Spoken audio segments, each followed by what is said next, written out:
97,7 FM Gema Merdeka Ngetren. Hai, halo selamat siang fans ya Gema Merdeka. Berjumpa kembali bareng saya Yulia. Kali ini kita berjumpa di ajang Ngobras yang ngobrol bareng sehat bersama Rumah Sakit Bali Mandara. Untuk edisi hari ini di lembaran hari Selasa 19 November 2024. Jadi siang hari ini Yulia tidak sendirian di studio. Yulia sudah ditemani bareng dokter dari Rumah Sakit Bali Mandara.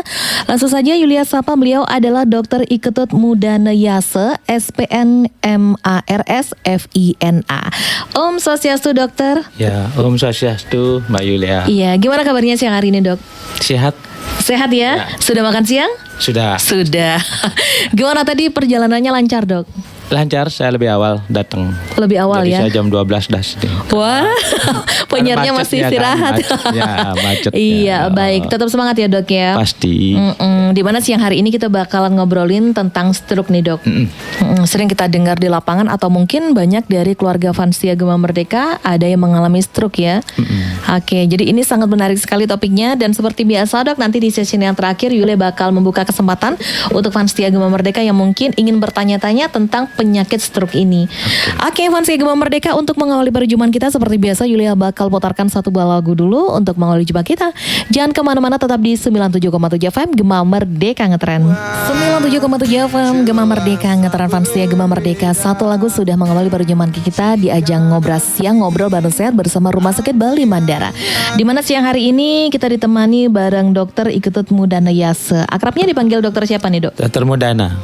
Dokter Mudana, ya muda. Nah, baik. Jadi siang hari ini kita tidak membahas tentang penyakit stroke saja ya dok. Ternyata ini ada keluaran terbaru nih, ada terobosan terbaru dari Rumah Sakit Bali Mandara yang disebut dengan DSA. Jadi yang kita bahas siang hari ini tentang peran DSA atau Digital Subtraction Angiography. Wih, serem sekali ya dok ya. Nanti Yulia bakal tanya-tanya tentang DSA ini dok, karena Yulia baru baca dan juga baru tahu apa sih DSA.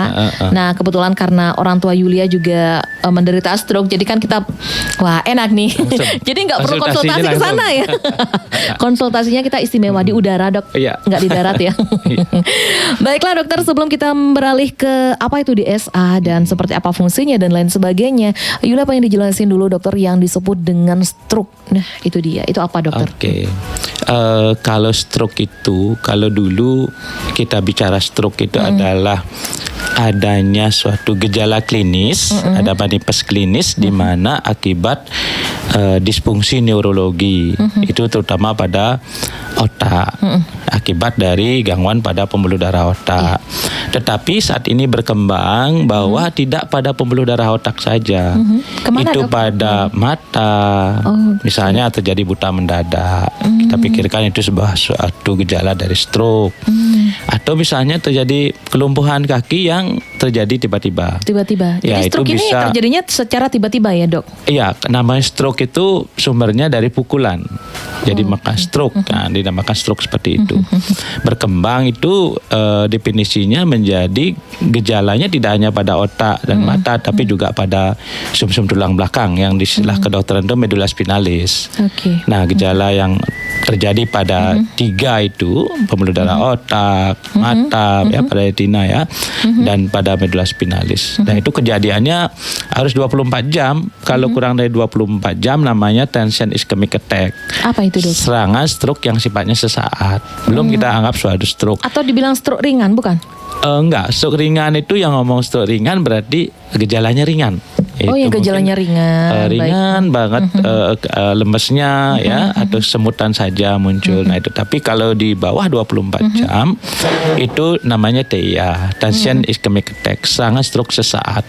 Pulih kembali normal dia setelah serangan itu. Atau kejadiannya tidak lebih dari 24 jam tapi menyebabkan kematian. Wah. Nah, gitu kita anggap suatu ada stroke. Ada juga yang seperti itu, Dok?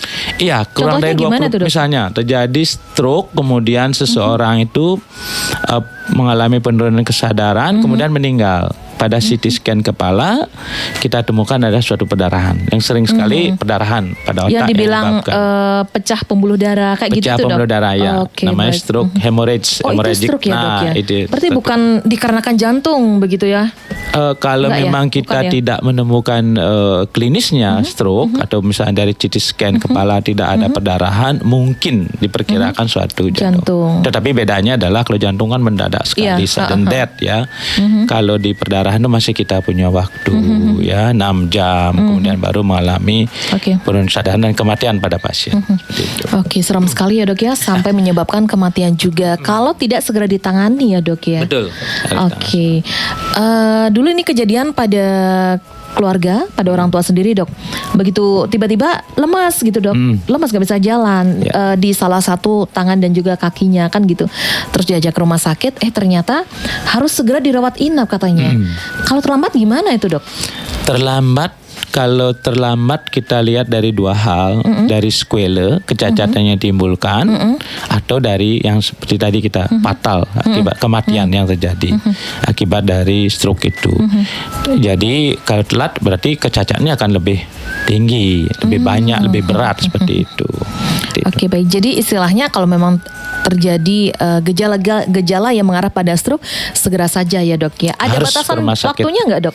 Sesegera. Kalau kita ngomong segera, harus segera ke rumah sakit. Dan rumah sakitnya juga yang dicari adalah tidak rumah sakit yang tidak ada layanan stroke, tetapi yang ada layanan stroke, minimal tipe B dan tipe A. Tipe A dan Kalau tipe B. Jadi kadang tidak yang semua rumah sakit tidak yang melayani semua ya, rumah dok, ya? sakit. Karena Oke, itu baik. kita pengen sekarang adalah memotong jalur itu karena kita mencapai 4,5 jam dari kejadian yang Dari pertama, kejadian awal golden ya. period itu. Oke. Kita harus dapatkan itu untuk dilakukan trombolisis namanya. Trombolisis Apa itu itu, Dok? masukkan obat ke dalam pembuluh darah yang kerjanya itu pada pembuluh darah yang malam sumbatan di otak. Oke. Trombolitis itu 4,5 jam. 4,5 jam itu? Kalau sudah lewat dari 4,5 jam kita nggak bisa lagi melakukan trombolisis. Waduh. Nah, ini perlu ditahu sehingga ini. orang itu tidak mengalami kecacatan. Nah itu yang terjadi.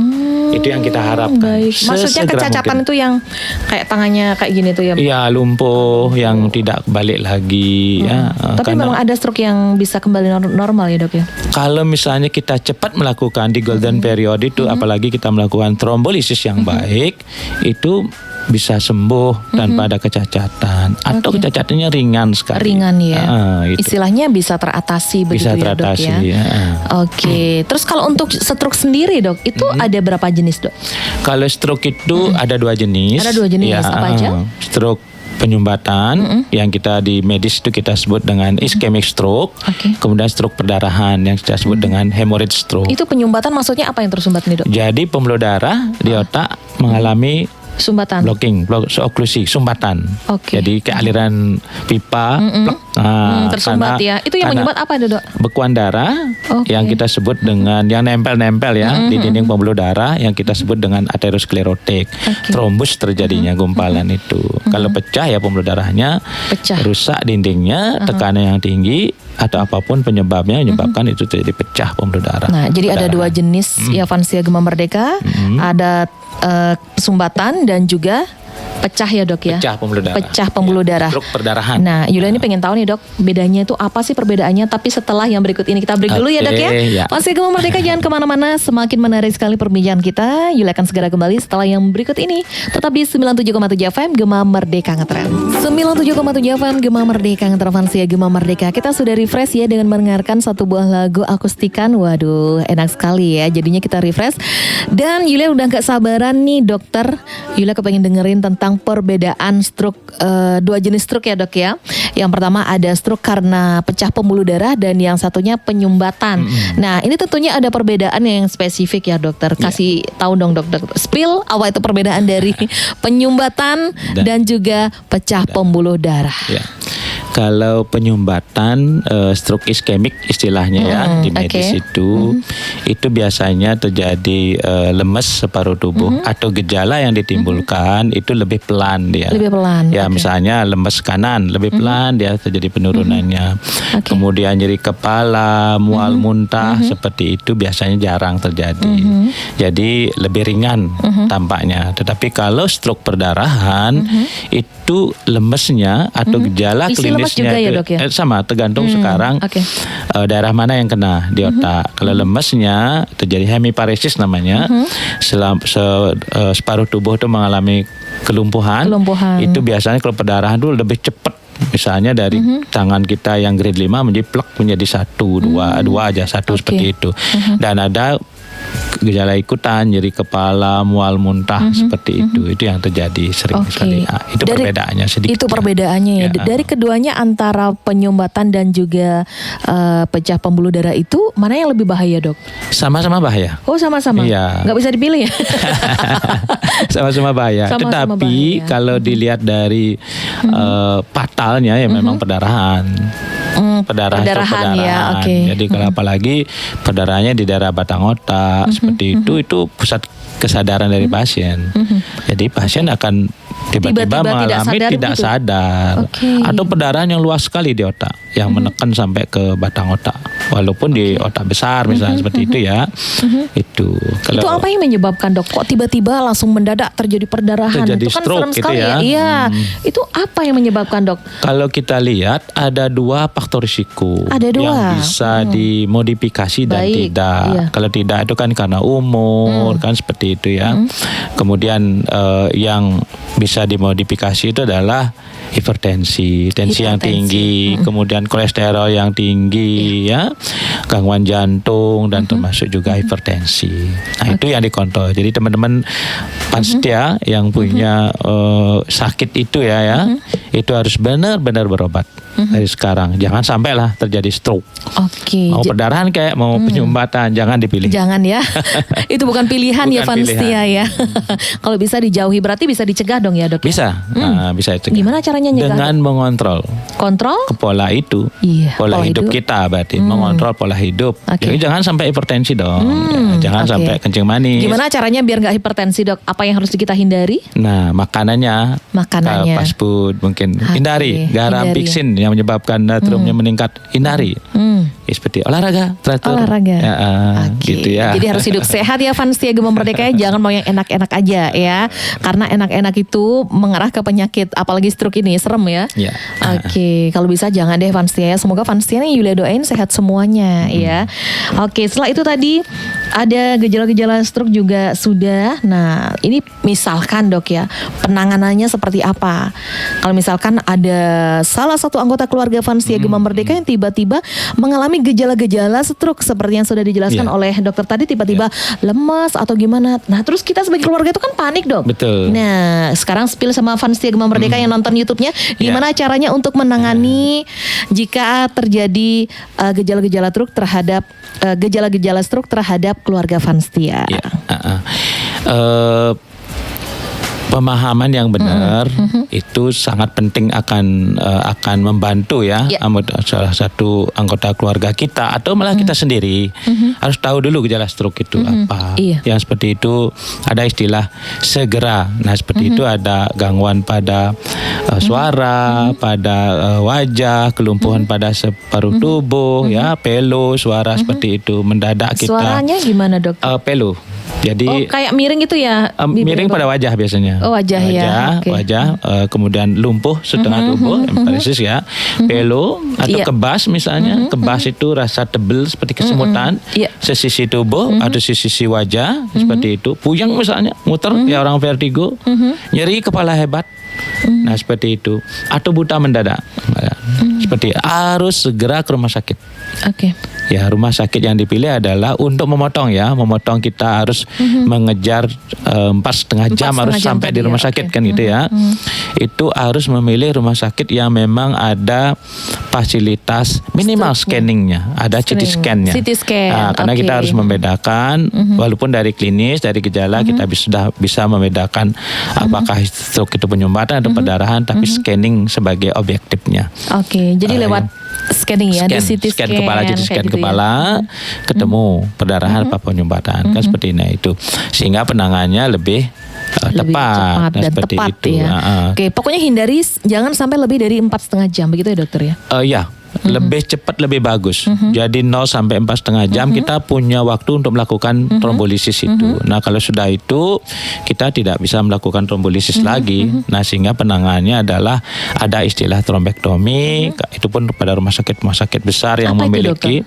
Jadi kita melakukan tindakan di cath lab dengan sama juga dengan diawali dengan DSA itu. Kemudian kita menarik trombus, istilahnya trombusnya diektomi, dikeluarkan trombusnya, ditarik. Nah, itu dikeluarkan atau diaspirasi, disedot.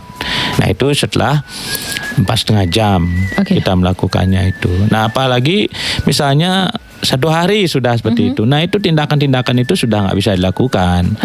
Karena tujuannya terutama sekali pada penyumbatan ya, tindakan-tindakan itu adalah rekanalisasi. Bagaimana membuka kembali pembuluh darah itu sehingga alirannya terjadi lagi. Kembali normal. Nah, Ya. itu untuk Kalau lebih dari penyumbatan. 4 jam berarti sudah 4,5 jam. nggak bisa lagi diperiksa itu, Dok. Bisa, tapi dengan trombektomi. Yang seperti saya jelaskan tadi. Tapi kalau sudah 24 jam lewat ya sudah kita farmakologi. Artinya hanya dengan memberikan obat-obatan konservatif saja. terapi. Oke. Itu pada penyumbatan. Tapi pada perdarahan, nah itu perdarahan semakin cepat kita memberikan penanganan, memberikan obat anti pembengkakan, kemudian ya mencegah perdarahan ulang dan mengontrol semuanya, itu bisa dilakukan. Atau memang kalau diperlukan suatu tindakan operasi untuk evakuasi klot dari perdarahan tersebut. Oke, jadi ada sampai tindakan operasi ya. Ya. Oke, terus ketika pasien datang ke layanan masyarakat atau pusat kesehatan di rumah sakit ya, itu rumah sakit tipe apa aja, Dok, yang bisa melayani pasien stroke, Dok? Rumah sakit tipe apa bisa ya, cuman mungkin fasilitas yang lebih tinggi seperti misalnya ada cath lab, tindakan trombolisis atau scan kepala tidak ada. Nah, itu yang kita harapkan bahwa sebaiknya ya ke rumah sakit yang tipe lebih tinggi, yang minimal ada scanningnya. Nah, kalau misalnya tipe D yang tidak ada scanningnya, kita nggak akan pernah mencapai 4,5 jam itu. Sehingga shortcutnya adalah langsung ke rumah sakit tipe B atau tipe A. Tipe C boleh saja yang ada scanningnya seperti itu. Seperti itu Vansia Gema Merdeka. Nah, tadi juga dokter juga sempat menyebut tentang DSA ya, atau digital subtraction angiografi ya. Nah, Yuda pengen tahu itu DSA itu apa? Setelah yang berikut ini Vansia Gema Merdeka, jangan kemana-mana ya, tetap di 97,7 FM Gema Merdeka Ngetren. 97,7 FM Gema Merdeka Ngetren. Vansia Gema Merdeka masih diajak ngobrol bareng sehat bersama Rumah Sakit Bali Mandara ya. Masih ditemani bareng Dr. Muda Neyase. Nah, siang hari ini kita membahas tentang peran DSA, Digital Subtraction Angiografi. Nah, Yuli baru tahu ya, alias ini DSA. Apa sih, Dok, DSA itu, Dok? Kalau dari singkatannya tadi ada ya, Digital Subtraction Angiografi, yaitu bagaimana kita mencitrakan pembuluh darah di otak, ya, termasuk juga di medula spinalis bisa dilakukan, namanya DSA medula spinalis. Yang sering dilakukan adalah pada DSA di otak, kan seperti itu, yaitu menggambar pembuluh darah di otak, aliran darah di otak yang dilakukan di laboratorium kateterisasi dengan menggunakan suatu kateter dan dipandu oleh guiding yang namanya adalah wire guiding. Jadi sampai ke otak, melewati jantung sampai ke otak. Dan itu dipasangnya dari mana, Dok? Dipasangnya di arteri femoralis namanya, yaitu tempatnya adalah pasca mungkin pada paha kita, di selangkangan itu ada pembuluh darah besar namanya arteri femoralis. Di sanalah kita akan melakukan fungsi. Jadi menusuk. Nusuknya sekali ya, sekali. Nggak sakit, Dok? Nggak sakit pastilah ya. Tapi kita melakukan bius lokal di sana. Kemudian kita masukkan di sana namanya sheath femoral. Jadi yang menjaga fungsinya kita tuh, puncture-nya ya, seperti itu. Tempat memasukkan nanti kateter dari sana. Seperti itu. Oke, begitu caranya Vanstia ya. Nah, terus kalau fungsi sendiri dari DSA ini apa, Dok? Diagnostik. Bagaimana melihat kelainan pembuluh darah di otak yang lebih bagus sebagai gold standar ya pada stroke itu.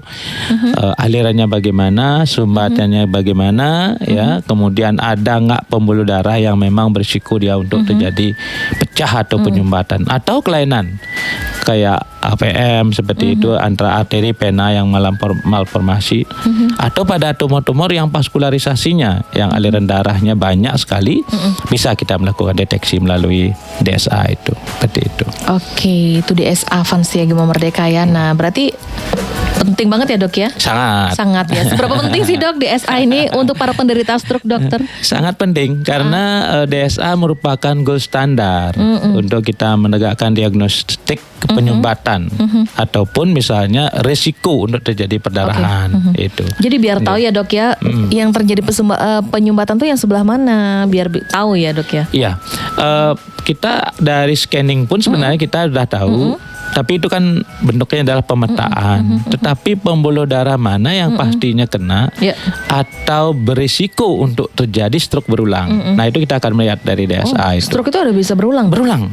Kalau orang sudah stroke sekali, risiko untuk berulangnya lebih tinggi. Nah ini dia, gimana bisa terjadi stroke berulang tuh? Gimana ceritanya dok? Kita orang stroke kemudian berisiko untuk terjadi penyumbatan di daerah lain lagi atau terjadi pecah pembuluh darah di tempat lain lagi.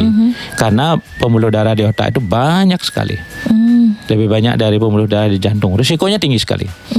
Makanya harus mengontrol faktor risiko, hipertensi, kencing manis, yang hiperkolesterol. Itu harus dikontrol. Dan minum obat pengencer darah harus tetap. Jangan sampai terjadi sumbatan yang berulang kan seperti itu. Jangan sampai terjadi stroke yang berulang ya. Berarti bertambah bahaya dok kalau misalkan sampai berulang stroke-nya itu. Iya pasti Mbak Yulia, bertambah kecacatan yang akan terjadi.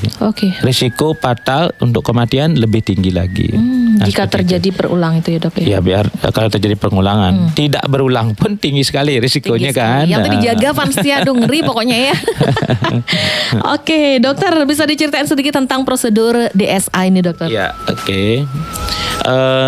Prosedur DSA ini kita sudah mulai merupakan layanan baru di Rumah Sakit Bali Mandara Sanur ya. Itu kita opennya di 17 September 2024 yang lalu. Baru ya dokter baru. Ya. Oke. Ya kita itu prosedurnya adalah sedikit saya mungkin sampaikan ke Vanstia Gema Merdeka ya sama Mbak Yulia.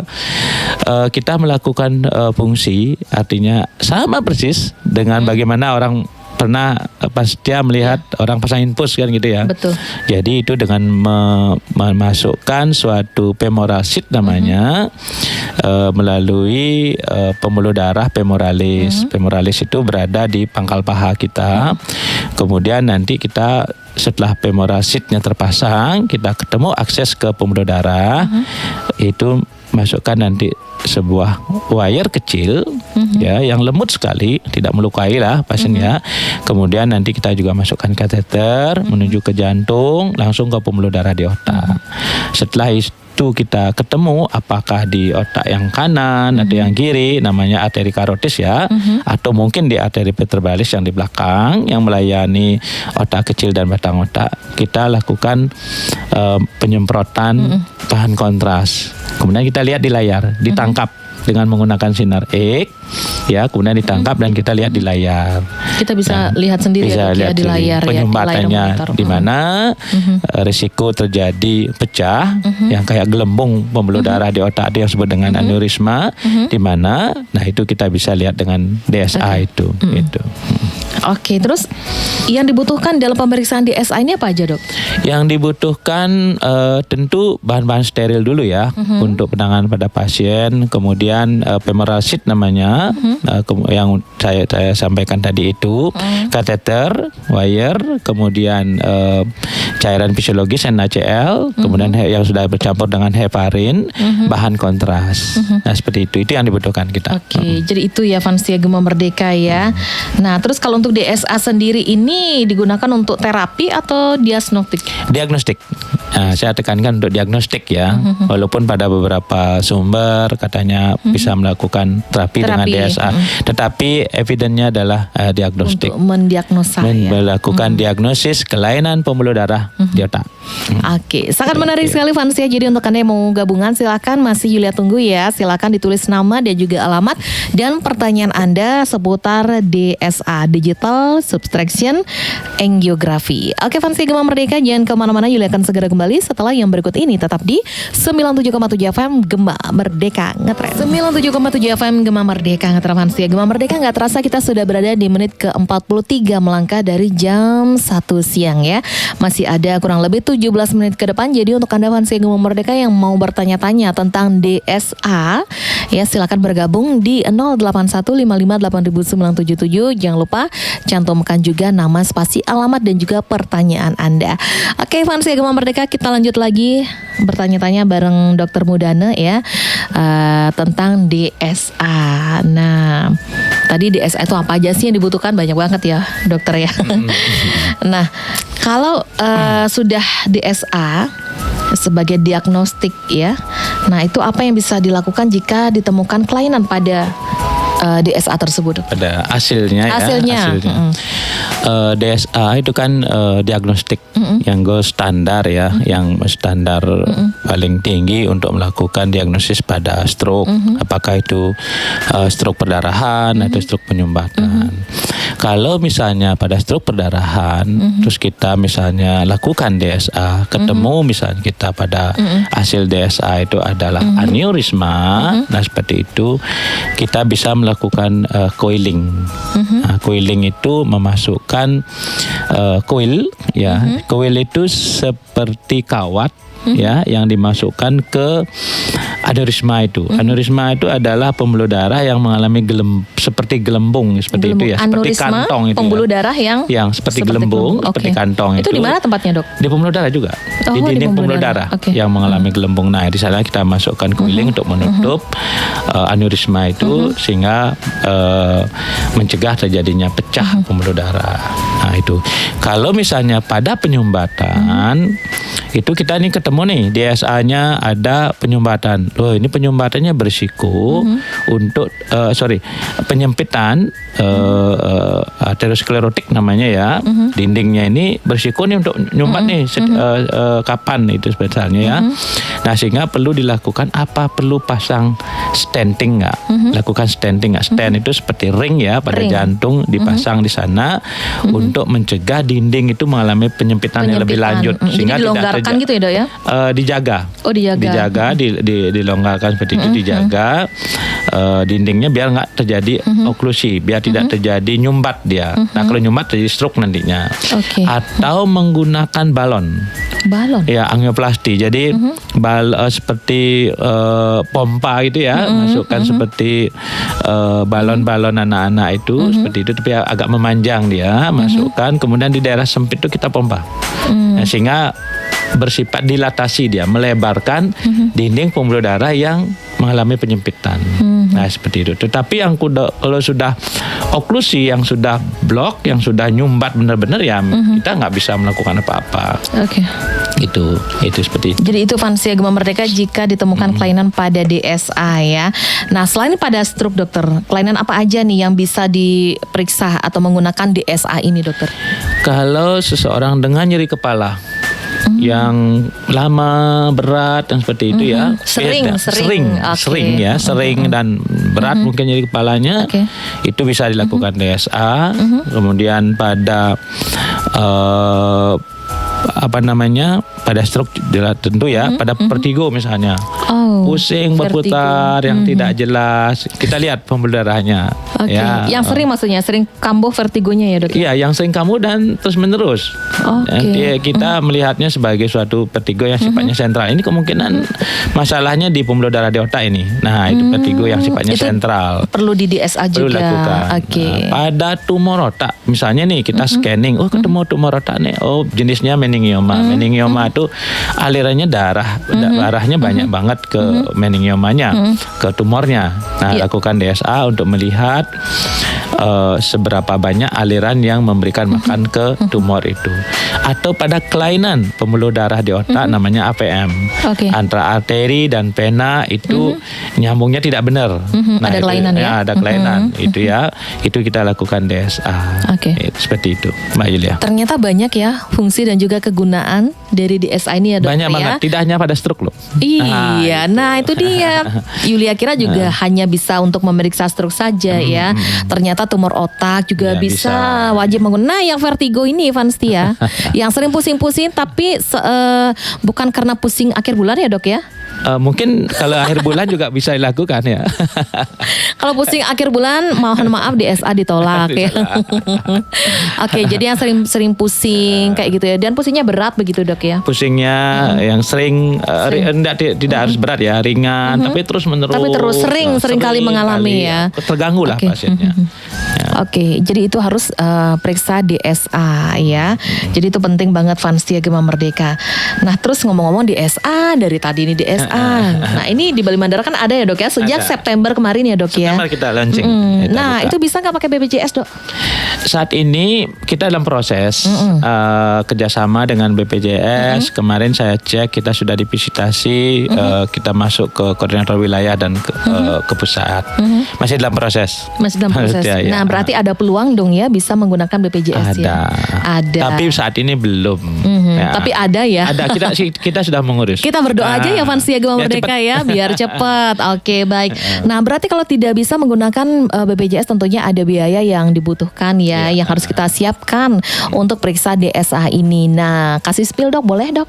Boleh. Boleh. Tapi setelah yang berikut ini, Boleh. ditahan dulu ya. Oke. Vanstia Gema Merdeka jangan kemana-mana, tetap di 97,7 FM Gema Merdeka Ngetren.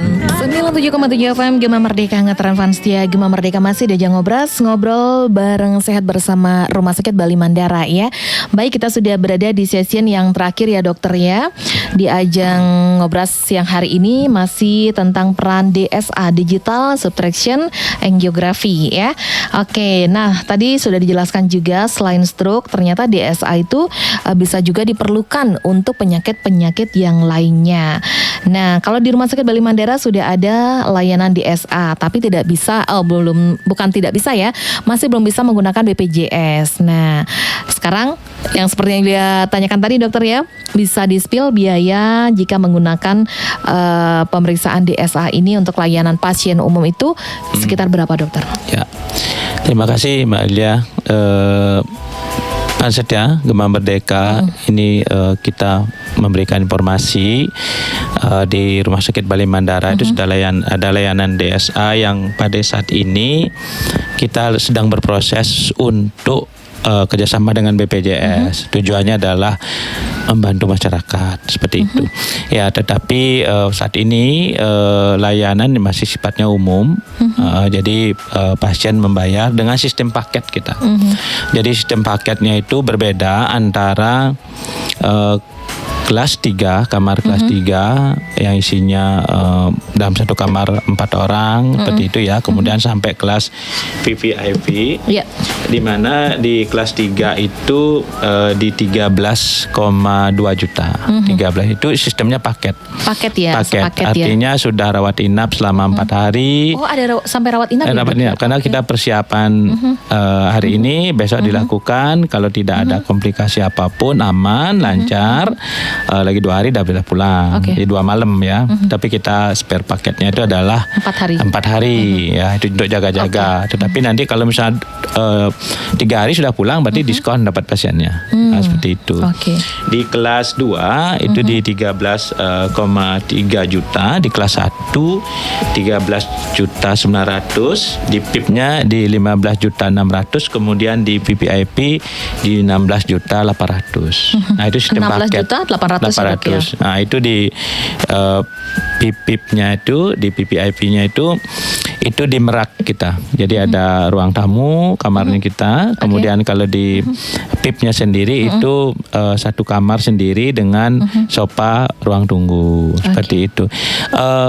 Tindakannya sama. Tindakan sama. Ya, tindakannya sama. Cuma kamarnya aja yang berbeda. Kamar yang membedakan. Kamar yang membedakan. Jadi biaya ya. itu berbeda bukan karena tindakan yang berbeda, tapi kamar yang membedakan. Kenyamanan kamar. Kenyamanan kamar. Ya, yang mau seperti itu. santai-santai boleh ngambil yang VIP ya. Kalau yang gitu. mau ekonomis ya bertiga sekamar begitu ya, Dok? Iya, Bertiga ya, Dok ya? Berempat ada, berempat. berdua Oke. ada. Oke, jadi tenang saja masalah harga ya. Bisa langsung menghubungi di Rumah Sakit Bali Mandara. Mungkin diinformasikan sosial media dari Rumah Sakit Bali Mandara, Dok. Ya. Ya. Di Instagramnya itu bisa dikunjungi ya fans Setia Gema Merdeka di sana lengkap ya. Oke, dokter, langsung saja Yulia mau bacain pertanyaan yang sudah masuk ya. Ini ada 2 pertanyaan, dokter. Yang pertama ini datangnya dari Lia di Denpasar. Selamat siang, dokter. Saya mau bertanya, apakah orang yang sudah stroke bertahun-tahun itu bisa DSA? Oh, maksudnya ini sudah stroke. Yang sudah stroke sebelumnya. Nah, sekarang baru dengerin Gema Merdeka tentang DSA. Jadinya kepengen memeriksakan keluarganya. Mungkin itu bisa nggak, Dok? Bisa. Oh, jadi Bisa. bukan berarti baru terkena stroke langsung DSA, bukan gitu ya? Nah, Oke, baik. kita DSA itu kan sifatnya adalah berencana, jadi tidak harus segera dilakukan. Kembali saya tekankan bahwa DSA itu adalah diagnostik. Jadi kalau misalnya seperti keluarganya Mbak siapa tadi? Lia. Mbak Lia ya, seperti itu bisa dilakukan DSA. Kapanpun bisa dilakukan DSA. Tujuannya adalah untuk mengetahui apa ada sumbatan ya yang berisiko sumbatan. Artinya pembuluh darah yang mengalami kelainan yang berisiko sumbatan untuk terjadi stroke lagi. Ya, kemudian stroke yang lama itu di mana sih sumbatannya? Nah, seperti itu. Jadi lebih kepada kita tahu penyumbatannya di mana, risiko pembuluh darahnya yang mengalami kelainan di mana, apa yang harus kita lakukan untuk mencegah biar tidak stroke yang ketiga. Itu kan udah 2 kali ya, salah ya tadi. Seperti itu. Jadi tenang aja fans Setia Gema Merdeka, tidak harus baru kena stroke ya langsung DSA. Jadi yang sudah pernah mengalami stroke bahkan yang bertahun-tahun boleh ya, Dok ya. Sangat penting sebenarnya ya. Terus satu pertanyaan lagi, dokter, ini karena waktunya sudah mepet banget, dokter ya, kita harus ngebut ya. Oke, selamat siang dari Bapak Bagas ya. Saya mau tanya, dokter, apakah ada efek samping kalau melakukan pemeriksaan DSA? Terima kasih. Iya. Itu pertanyaan dokter dari Bapak Bagas. Ya, terima kasih Pak Bagas, fans Setia Gema Merdeka. Efek samping tentu ada, ya, namanya ada juga ya? tindakan seperti itu ya. Efek samping itu bisa dari bahan kontrasnya, bisa alergi akibat bahan kontrasnya, atau terjadi gangguan penglihatan. Seperti itu akibat dari efek samping bahan kontras. Kemudian di tempat fungsi, di tempat suntikan tadi bisa terjadi hematom pembengkakan, bisa terjadi perdarahan seperti itu. Tetapi kalau tindakan itu dilakukan dengan hati-hati oleh ahlinya, expertnya, jadi efek samping itu bisa minimalisir seperti itu. Jadi Pak Setia, Pak Bagas, jangan cemas, jangan takut, jangan khawatir. Jangan khawatir ya, untuk bahwa DSA itu aman karena itu adalah non invasif. Ya, beda dengan operasi. Iya, ya, beda banget ya. Baik, dokter, ini karena masih sadar. Pasien masih sadar. Untuk lakukan tindakan itu masih sadar. Iya, tapi di bius lokal ya, Dok ya. Bius lokal, ada tempat fungsinya. Nggak terasa kok. Iya, seperti itu Pak Bagas. Iya, baik dokter, ini karena waktu sudah merapat ke jam 2 siang saja. Untuk di session yang terakhir, Yulia memberikan kesempatan kepada Dokter Mudana untuk memberikan closing statement buat fans Setia Gema Merdeka terkait tentang peran DSA, Digital Subtraction Angiography. Silakan, dokter. Ya, Pak Setia Gema Merdeka yang siang ini mendengarkan ya, Mbak Yuli ya semua. Pentingnya adalah kita mencegah stroke, ya seperti itu ya. Hindari, kendalikan faktor risikonya seperti itu. Tapi kalau misalnya kita sudah mengalami stroke, lakukan pemeriksaan, lakukan segera ke rumah sakit, seperti itu. Kemudian kalau memang diperlukan untuk lakukan tindakan DSA, maka lakukanlah tindakan DSA itu. Tindakan DSA itu aman, sifatnya non invasif, yang diagnostik. Ya. Kita cegah stroke dari diri kita sendiri untuk keluarga kita. Seperti itu. Terima kasih dari saya. Baik, Ya. terima kasih Dokter Mudana atas waktu dan juga edukasinya terkait tentang DSA ini terhadap penyakit stroke ya. Jadi buat fans Setia Gema Merdeka semoga bermanfaat ya. Jadi tidak usah panik jika terjadi gejala stroke terhadap keluarga. Nah, pokoknya jangan sampai lebih dari 4,5 jam ya dokter ya. Ya, sesegera mungkin. Sesegera mungkin bawa ke rumah sakit. Nah, itu dia fans Setia Gema Merdeka. Dan jangan lupa ya gaya hidup ya harus sehat fans ya, tetap olahraga dan jaga kesehatan ya. Baiklah dokter, terima kasih banyak dokter, sehat selalu. Ya, terima kasih Ya. Mbak Yulia. Baik fans Setia Gema Merdeka, sampai di sini dulu ngobrol kita siang hari ini. Kita berjumpa kembali bareng Halo GM tepat di jam 2. Saya Ilham bertugas tetap di 97,7 FM Gema Merdeka Ngetren. Bye bye. Baik.